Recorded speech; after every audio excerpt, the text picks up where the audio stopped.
Hi, my name's Lloyd Thompson, and I'm the founder of VirtualDOO. And it's been an absolute pleasure to be here talking with Prosper. And so, in this episode, you're going to find out a bit more about what it takes to escape the day-to-day operations.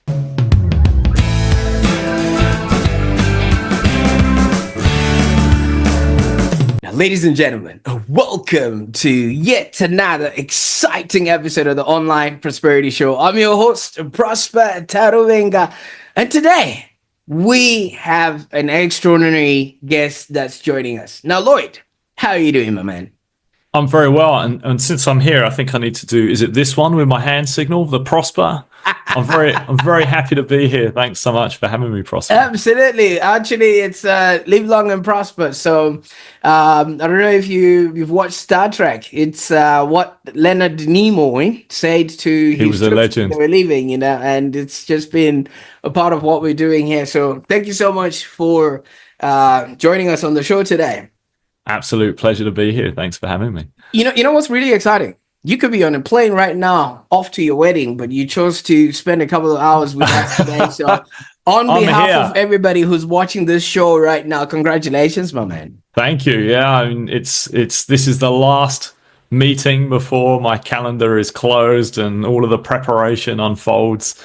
But as Prosper and I were just talking before this recording, it's like, for me, I'm looking forward to the wedding, but just the preparation before it's like flying. I like flying, but the preparation before it's, there's so much stuff to do. And this is the irony, because my business is all about getting stuff done. And then here I am in my own life, handling preparation for a wedding. Isn't that ironic? But there we go. Absolutely. So, happy to be here. Don't you worry. This is like your bucks night. This is my bucks. This is rad. Okay, let's go. Get the shots. The business bucks. The business bucks.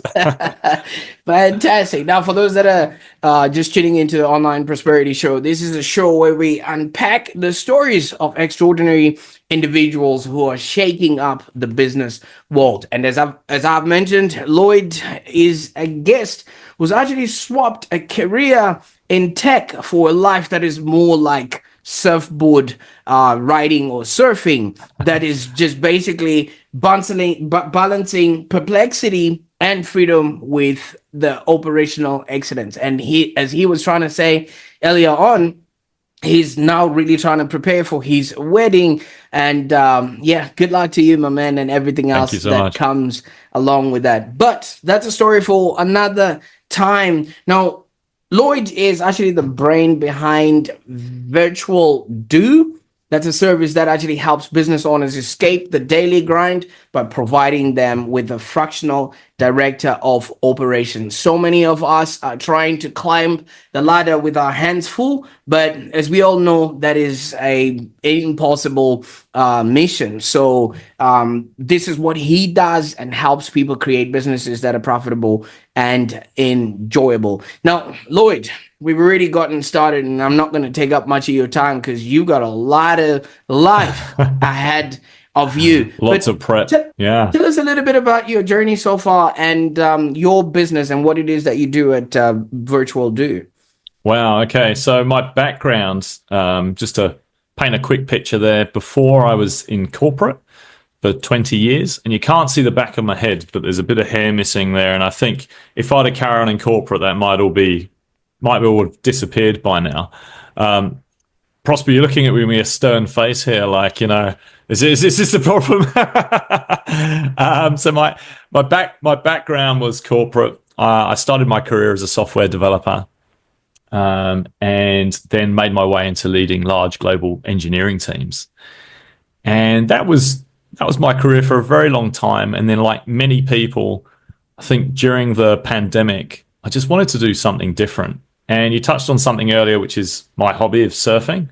And so the pandemic opened up an opportunity for me to go surfing before work in the morning. And I thought, this is great.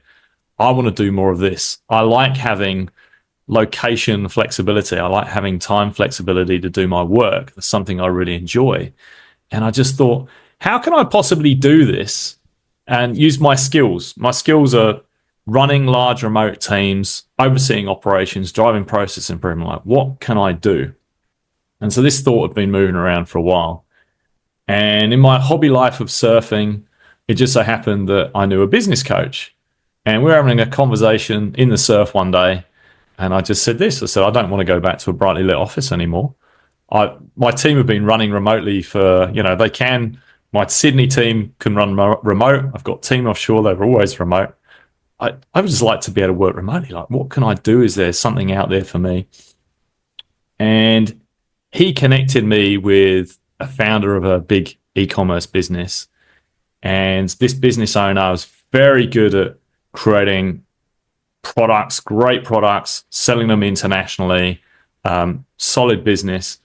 But there was operational chaos. Like he was doing 16-hour days, running his team. It's like that game whack-a-mole, where the mole pops up, you try and whack it, and it pops up somewhere else.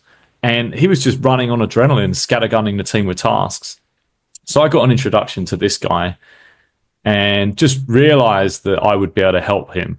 Like I knew while I'm not an e-commerce expert, I know a lot more about e-commerce now, but while I was not someone who would be on the forefront of product design or anything like that, that's his genius area. But running teams and getting operational smoothness, that's my strong suit. And so what I did is I agreed with him to come on a month-to-month retainer and help be that one person between him and his team. There's a term fractional. I don't know how many people know this. It's basically a glorified word for part-time. So I came in doing that for him, quit my corporate job. And that's how my business was born. I eventually took on more clients where I would be that one person on a fractional part-time basis between the founder and the team, bring about operational smoothness, get them more time so that they can work on their business instead of in it. So they have time to work on their strategy and things like that. And the things that they're passionate about, like, product design. And I would sort out running the team like as I say, a director of operations. And now that's how my business has grown. It's called VirtualDOO or VirtualDOO, Virtual Director of Operations. And so effectively we have an agency and I provide director of operations on a month-to-month retainer. So it started off as me. When I got to about 3 clients, I realized that was enough for me. And I had a virtual assistant who was helping me out of all my own administration and creatives, which I put out on social media. But then I started hiring other people as more work came in, and it's grown from there. So that's how we are now, 3.5 years later. Fantastic, and congratulations, my man. It's not easy. I mean, getting started, and especially like you said, it started, while you were surfing. Some of us can't even stand still on a board. Now you're actually doing business deals and decisions while you're, cutting through the waves. They, are there. So I'm impressed. Well, I mean, I think a lot of that is finding the right mentor. So where I'm strong is all that team stuff. Team, operational smoothness, process improvement, all of that stuff. In corporate, I had no idea about sales and marketing. Like, where would sales feature in my job? Like, the work is given to me, I'd run a team. Marketing is also something I've had to learn how to do. And I wouldn't say these are my strong areas either. I just know I've got a Rolodex of experts who I can call upon when I need something done in that area, or I know, this is a weakness. This is what we need to measure. This is what we need to improve. And so for me, having a mentor who's been able to help me in those areas has been a game changer. They introduced me to this person. I'll give him some credit. His name is James Schramko, is my mentor. Connected me with my first client and a couple of others. And then from there on, it's been largely a referral-based business. Absolutely. So we can safely call you or knight you the smooth operator. No wonder you're getting married. Smooth operator, yeah. And then getting married next week, yeah. So there we go. Absolutely. Now, you did mention, and you started, alluding to the fact that while you were working in corporate, there's different departments and there's different, actions or activities that actually run a big business. Whereas in a small business, all those activities are usually done by the one person who is the business owner, from being Yeah. the CEO to being the janitor. But what you do now at VirtualDOO is all about freeing these business owners from all these daily operations. First of all, what specifically made you focus on this market segment when you could just go to larger businesses that can obviously afford you and afford to deploy remote teams at will? Yeah, so I think I could have gone down the road of going into corporate again. I think for me, I just like the idea that this was something that was more nimble and interesting. There's a trade-off, right? When in these privately owned businesses that I work for, it can be a little bit like the Wild West. That's the trade-off. Like you're going into the Wild West sometimes, but things move a lot faster, and that's exciting. You can make change a lot quicker in corporate. There's quite often so many approvals and things that you need to get through. So the kind of clients I'm working with, I mean, if I base it on the first client I worked with, who was a large e-commerce client, they had probably close to 50 staff. That's quite big, actually. But the kind of clients we're dealing with mostly have a team size of being between 5 and 25 staff. So what that means is if it's less than 5, the founder's going to probably try and wear as many of the hats as they can, like you said. And it's even if they've got quite a lot of money, it's like they've not necessarily thought, oh, I need someone else to do this. It's like they're like, oh, I can just carry on.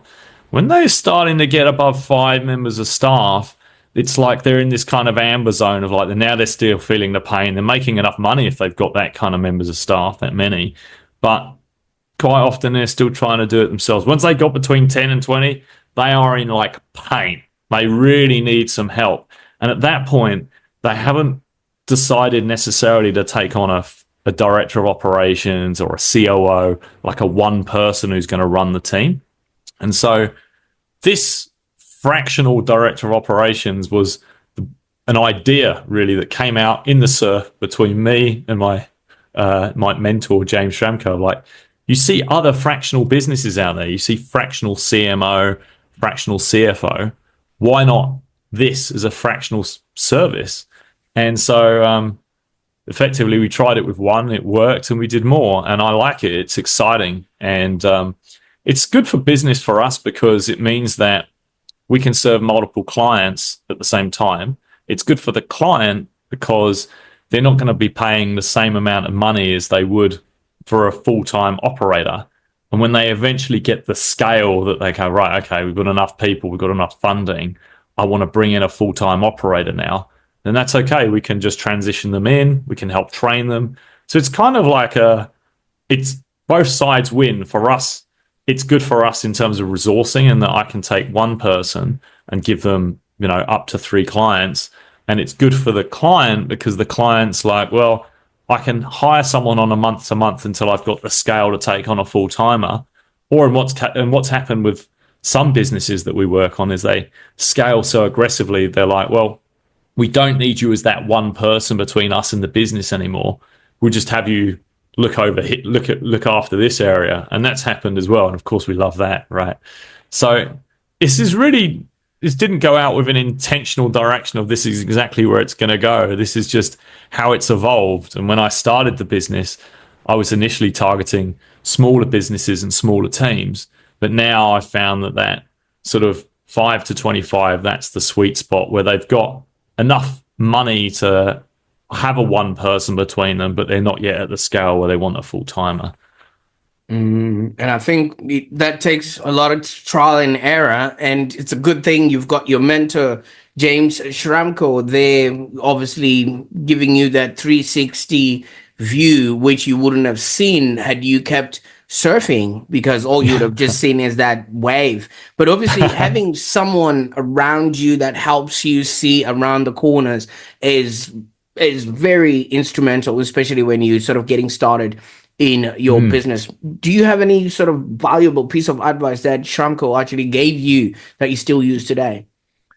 Oh, I mean, there's just so many things there. I mean, for me in my business, it was getting the offer right. And we had to test the offer before getting the offer right. We've tested different prices, and then once we found the price on the offer that works, then we found something. For me, I think one of the initial things that really helped is working out our model correctly. Like my business, I charge monthly in advance. So for me, what that means is I've got the cash flow to pay my team. That's going to help me scale. But at the same time, the client is also only on the hook for a month. So if they go, a couple of months down the line, they say, "Oh, we're not renewing next month." They don't have to. It's fine. So that model, which is basically like a reoccurring subscription model, it's like how you run your gym membership, right? This is an expensive gym membership, but it's like that. It's just a subscription-based model. That was something that he's an expert on, reoccurring subscription models. And so effectively, that's how people work with me. Would I have thought of something like that with my corporate experience, like to have a reoccurring subscription model? No, I wouldn't have come up with that. So that's a great piece. And actually just having access to a mentor where you can say, hey, is this something you would do from a commercial perspective? Because I've got gaps. I know about my areas of operations. But as I said earlier, like sales and marketing, how I reach out to people, I've pretty much had to learn how to market myself on, say, LinkedIn. These are things that I've learned from a mentor and being in a community of people that do that kind of thing. That's quite interesting because, I mean, obviously coming from, a tech background, like you say, marketing, sales were not things that were served at the tables that you ate at. Yeah. During that time, it's always going to be difficult. And I can only assume running a business, like you say, there's so many hats that need to be worn. You wouldn't have known just about everything that needs to be known. What were some of the biggest challenges that you faced when you were actually transitioning from obviously, coming from a working sort of background to now having to actually make your own breakfast? Yeah. There's a definitely a mindset difference. I mean, in corporate, even if you're going to work long hours, it's like your day can be done at a certain amount of time. When you're a business owner, I could shut my laptop and not work on the weekend, but I find it's better to just go in there and just keep things moving along. So there's a mindset difference. Similarly, like I'm working with clients largely in the US. That's where actually most of my work comes from. And so I might take it's feast and famine mentality. So I'm just about to take a couple of weeks off. I can do that as a business owner. But when suddenly I've got 2 or 3 interested clients, I'm not going to shut my laptop and say, I'll catch you later. I'm going to be like, let's jump on a call right now. I don't care if it's 2:00 in the morning, my time.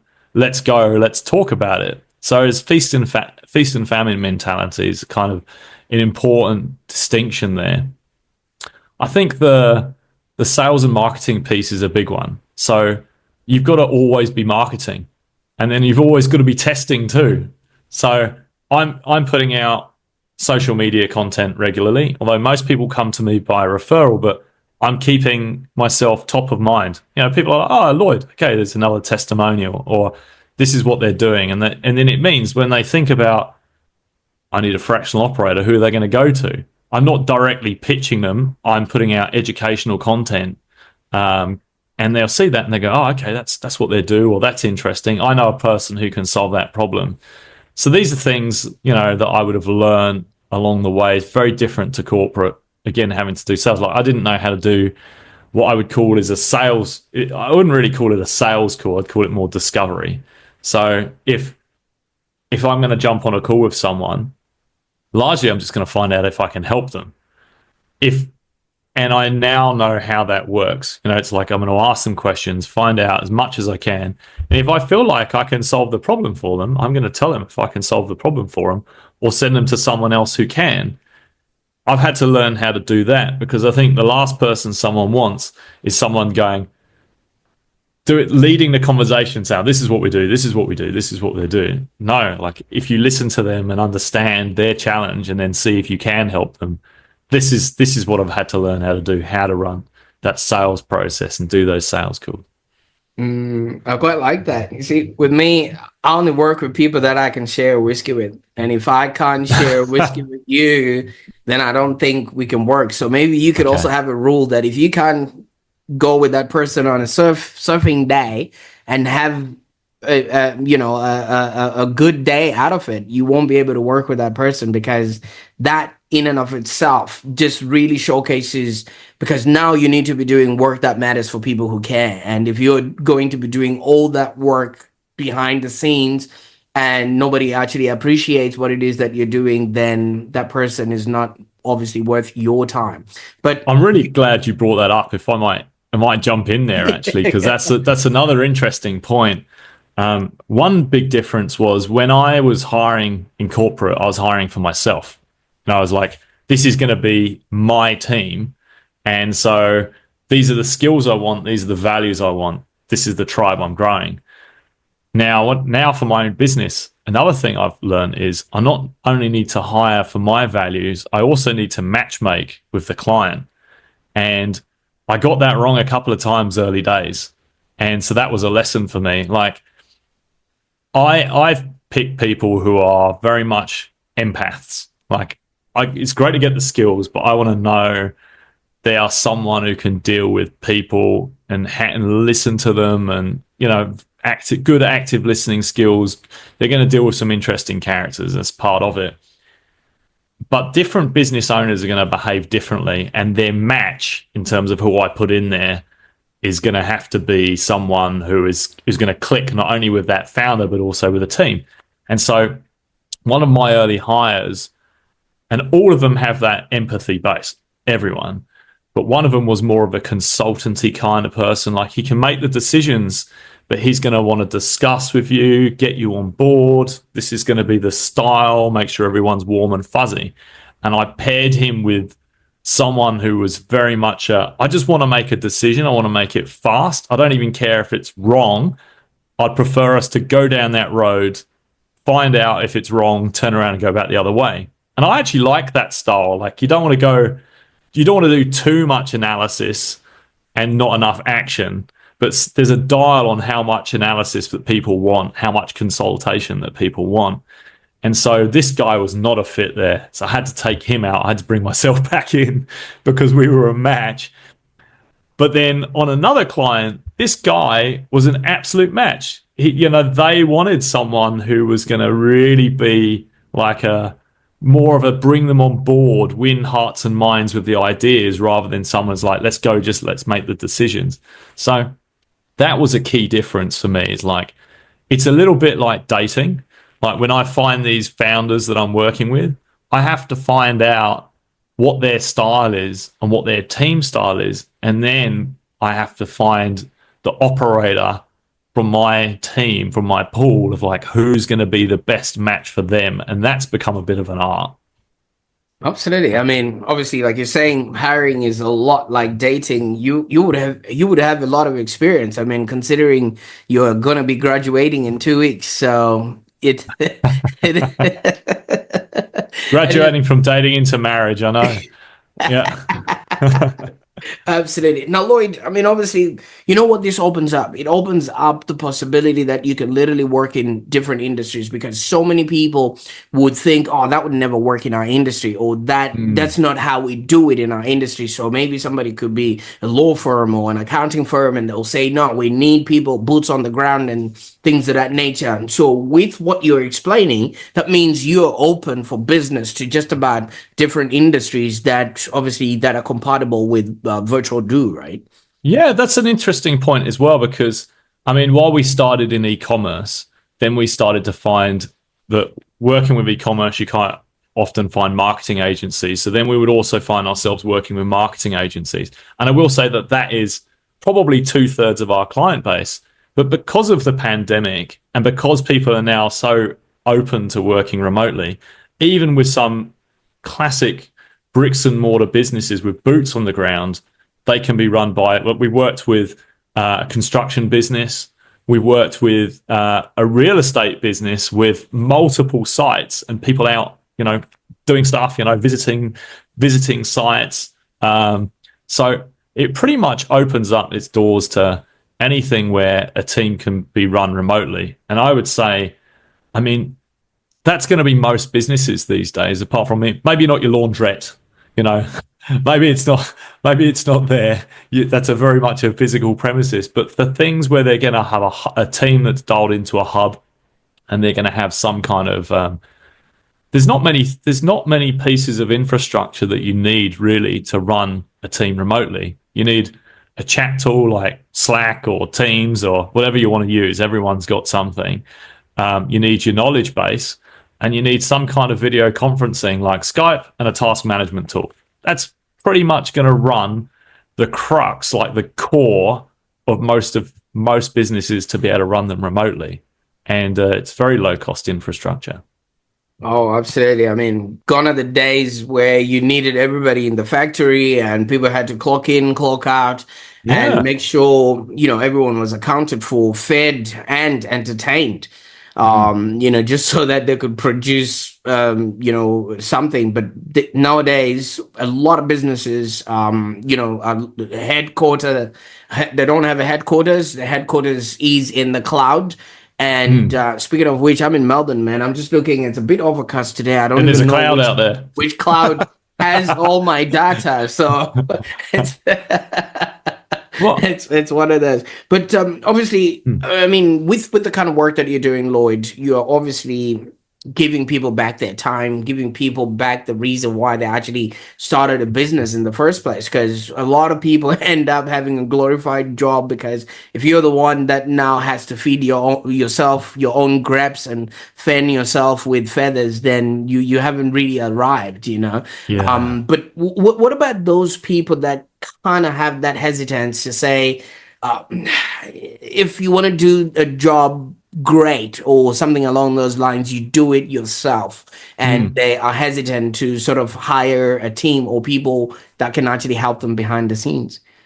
That's fine. I mean, the thing is, if someone has that mindset, they might do well as a solo operator, but you can only get so far as a solo operator, and you're going to be forcing yourself into a position of doing it yourself. Like, there needs to be a point where you have to let go of the reins.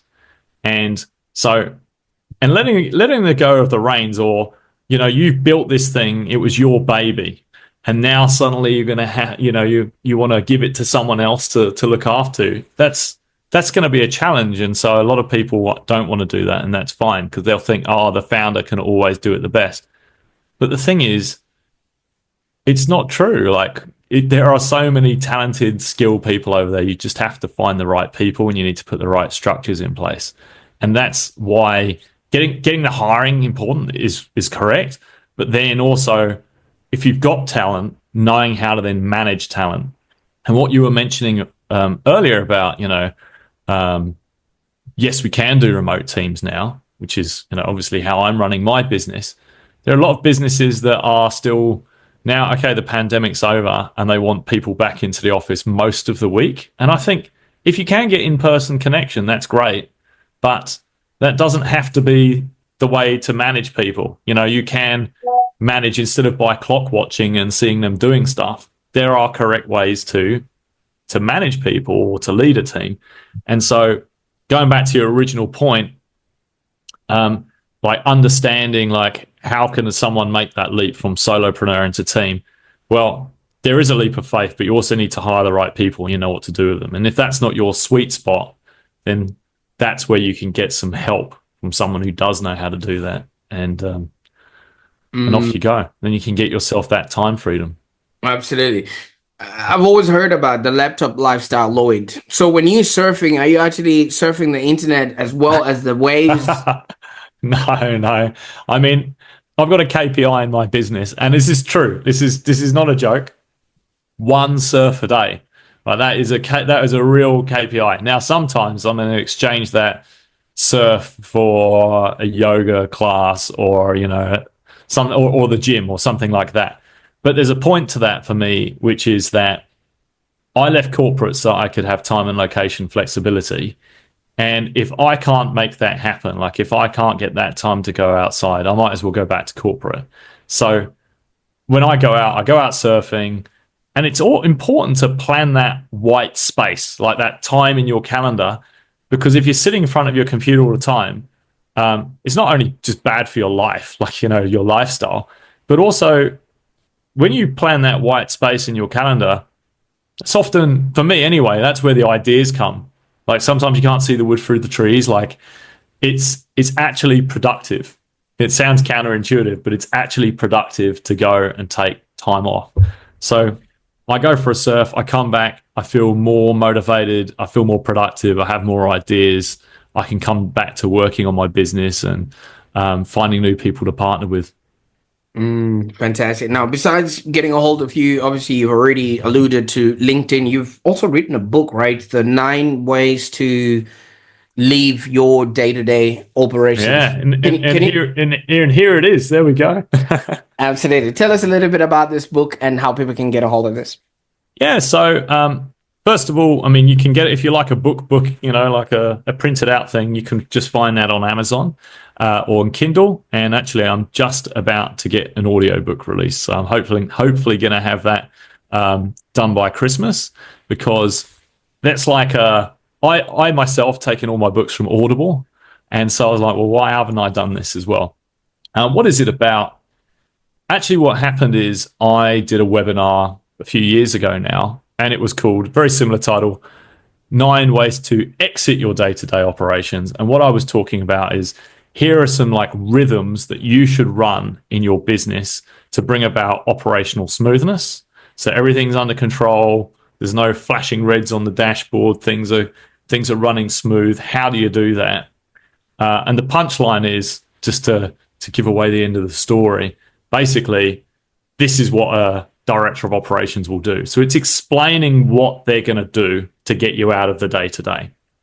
And the story behind starting to write that book is, I actually gave the webinar, and then someone said, you know what, that would make a great short book. And there's companies out there that will help you take that content and parcel it up into a book for you. So I already had the material. And that company was 90-minute books. They're based in the US. And they just worked with me to take my transcription from my webinar and help me just go through, tidy it up, in some ways make my introduction and things more interesting. But this is all content that I took from an original webinar and just built upon.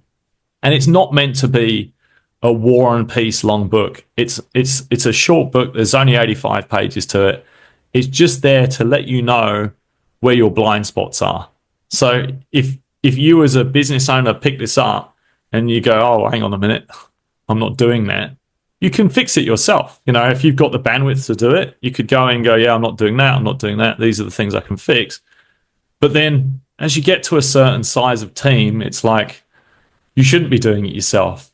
You could be instead growing your business. You could be, shaking the tree for new business coming in, reaching out, making partnerships, striking deals, working on it instead of in it. And so this is really explaining to people what operational smoothness, how it comes about. And it's also just great for me to give to people. And so they say, what would you guys actually do? And I'm like, well, actually, just if you want to read the chapter titles in my book, you don't have to read the whole thing. And this will kind of give you the high level points of what it is. And I think the last thing you say, how can you get hold of it? Well, yes, you can get it on Amazon, but I actually give it away as a PDF on my website too. So if you go to virtualdoo.com/book, you can just download the PDF and get it for free. Fantastic. I'll make sure that all those links are in the show notes below. And obviously, people can start their journey with you. Now, Lloyd, this is all well true and good. And so many people are dabbling into this whole remote thing because it was just really thrown at us, during the pandemic. And very few people got the manual of how to actually operate this and actually utilize it. But you've been doing this now, and you now have the receipts of it actually working. What's been the most rewarding transformation that you've actually sort of witnessed somebody going through, because you're literally giving people back their lives? Yeah. Oh, gee, that's a tough one. I think one of the clients that's been with us probably the longest.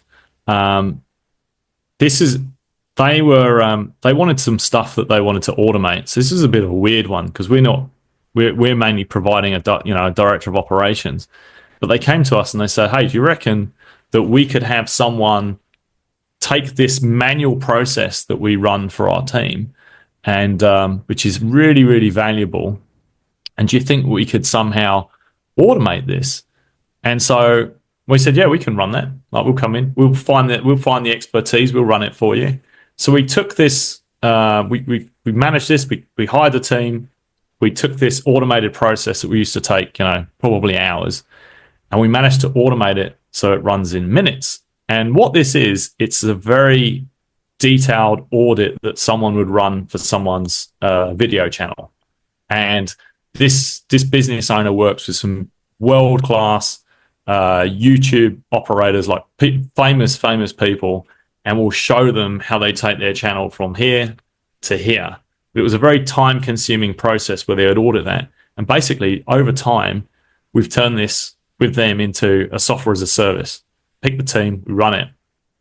And what that's meant for the founder is the founder before was doing sales calls, but now that founder is not even doing sales calls, because quite often that's the last thing the founder will do. Like, as in, if they're trying to get out of the day-to-day operations, they're running the team, they might be leading it, but one of the last things they do, they probably hand over marketing, and then sales is the last thing that the founder will do before perhaps they sell it even, is they're like the best salesperson.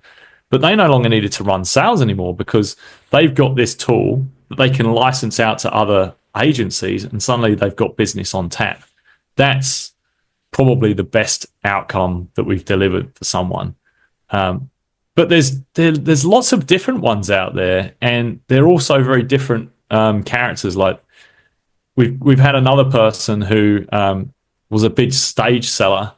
Used to be out there selling e-commerce programs, like teaching people how to sell on Amazon, but build the whole store, the photography, sourcing the products, you name it.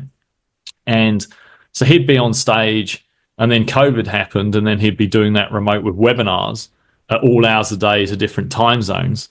But then he had to run a team of, 10, 15 people. So this person, again, he's very high energy. Like, when he's running his team, he's doing all of these webinars and all these things. Then he has to come back to running a team and sort of getting the chaos, into order. That's a lot of energy. Like, it's a lot of emotional energy as well, dealing with team issues. So when we work with him, we managed to pretty much buy back his time so he could go off and do more deals and just know that he's got one person that he can talk to. So he doesn't have to handle all the team issues anymore. He's just got one person that he can talk to.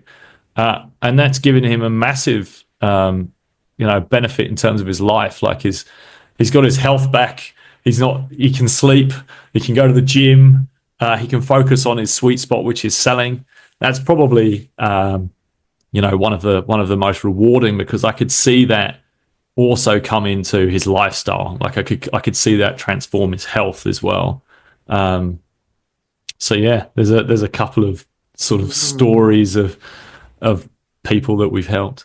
Absolutely. I mean, when we sign up to go to this whole entrepreneurial journey, no one tells us that this is what it's going to be like. You know what I mean? It's going to be sleepless nights. It's going to be teams to deal with and things of that nature. But if you've got a smooth operator, definitely, your business will be running, and you can sleep with both eyes closed, without any worry in the world. But for you personally, Lloyd, I mean, you would have actually just maybe ended up in the army, for all I know, but you didn't do that.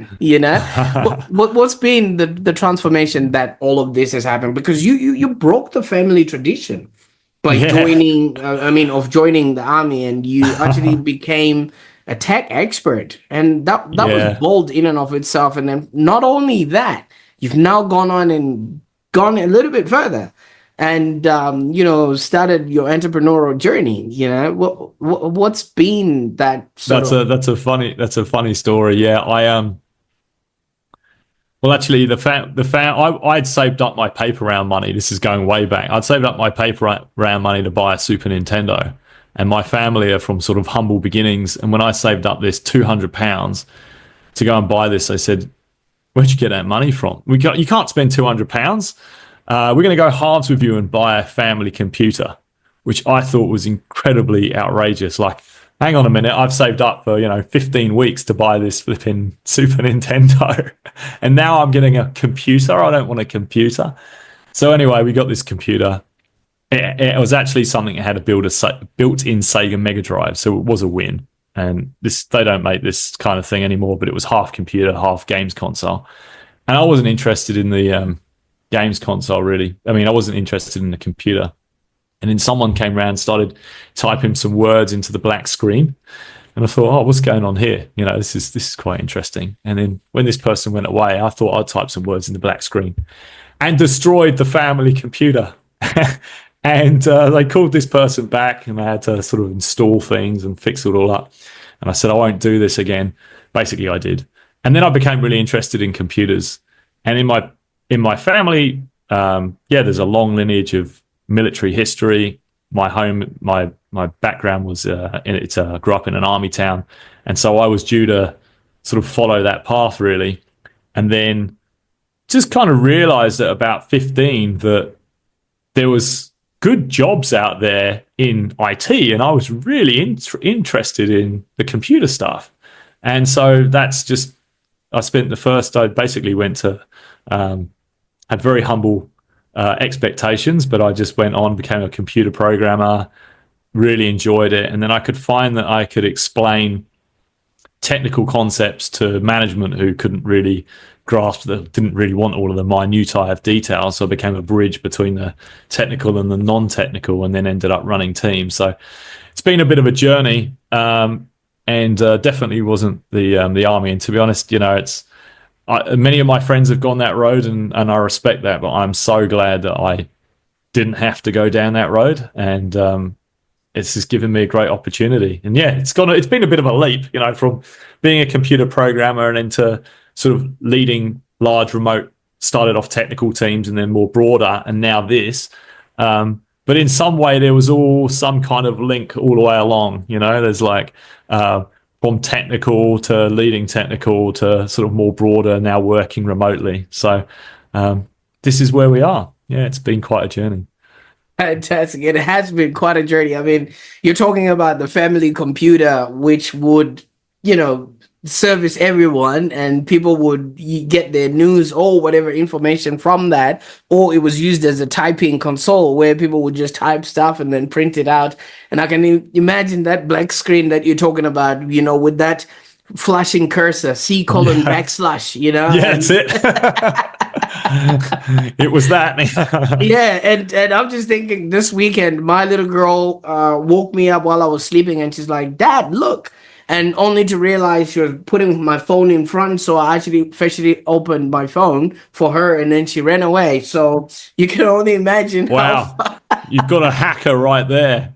And she's only 5, so you can only imagine how far we've gone. You know what I mean? She completely knows what prompts and things of that nature. Isn't that amazing? So yeah, but thank you so much for telling us that side of you and your upbringing, and the stakes that it took for you to actually be the smooth operator you are now. But what's next? I mean, obviously we know you're getting married in a couple of weeks, but what's next? What is next for VirtualDOO? What should we actually well, of course there's the audio book I'm really excited about, so I'm planning on having that released by Christmas.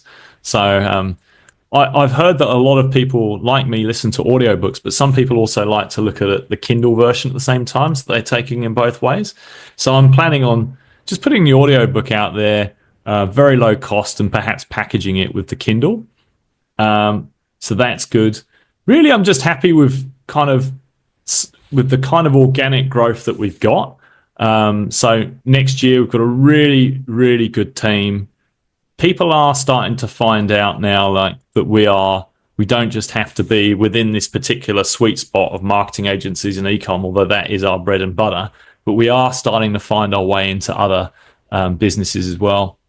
And another area, actually, just while you've got that, asked that question, that we've been focusing on and we're doing more of is revenue ops. So that was something we started doing a year ago. And so it's still under our umbrella of operations. But what we found is that one of our team that we hired on was an expert in this area of revenue ops. And that's basically the crux of it is looking in someone's CRM and understanding if there's opportunities there to make money that they've not taken advantage of. And it might be like they've not reached out to their prospects in 90 days to ask for feedback, which they could then use for referral. Like if they've got good feedback and, they're 90 days in, they've not got feedback, perhaps we could be asking for systematic referrals, that's how my business operates. It could be how the sales team and the marketing team work together. There's so much you can do with your CRM to make you money. And so we found that by adding this extra service of looking into the CRM and looking for ways operationally that you can make money based on what you've already got, it makes it a no-brainer for someone to hire us, because if we can come in and say, hey, guess what? We're not only going to run your operations, we can make you money. Then they're like, oh, okay, this is a no-brainer. So doing more of that next year, revenue ops, is definitely a growth area. Fantastic. So from VirtualDOO to RevenueDOO, I think this is something that I'll buy that domain now. That's a good one. Let's go. Absolutely. Absolutely. Well, thank you so much, man. I know you could have been packing and practicing your speech and things of that nature, but I think you've got that down packed. Has your VAs written your speech for you? And if only.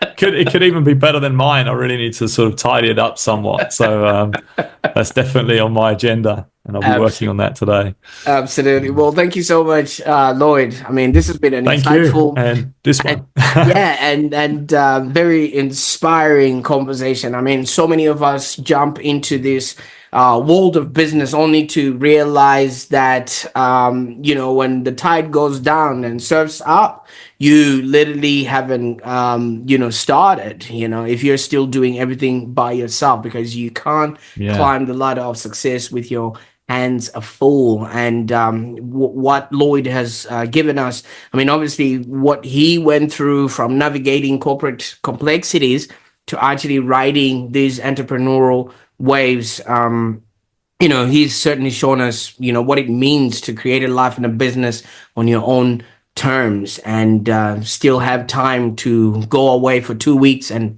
get married, so it's things like that a lot of us might not have factored into our day-to-day lives. And the fact that you also should have one block in your calendar that just says surfing, not surfing the internet, but literally disconnecting from a screen and doing that which you love. Okay, I'm not sure if whiskey can be part of that, but it is questionable. So if you've actually enjoyed this episode, don't forget to hit that subscribe button and maybe rewatch this episode, because obviously while you're watching it for the very first time, you might just be might just miss out on the golden nuggets that Lloyd has shared. And if you got everything but feel like someone or an entrepreneur who's finding it difficult to actually get their business off the ground, or actually figure out what it is that they should do in order for them to actually start creating a business that's profitable and enjoyable, just get them to go on Lloyd's website and download the 9 ways to actually live your day-to-day operations. That could be a very good place to start, and they could actually start escaping that daily operational grind and actually start focusing on that which truly matters. Until next time, thank you so much for always tuning into the Online Prosperity Show, and just keep shaking up that tree for new business. Bye for now.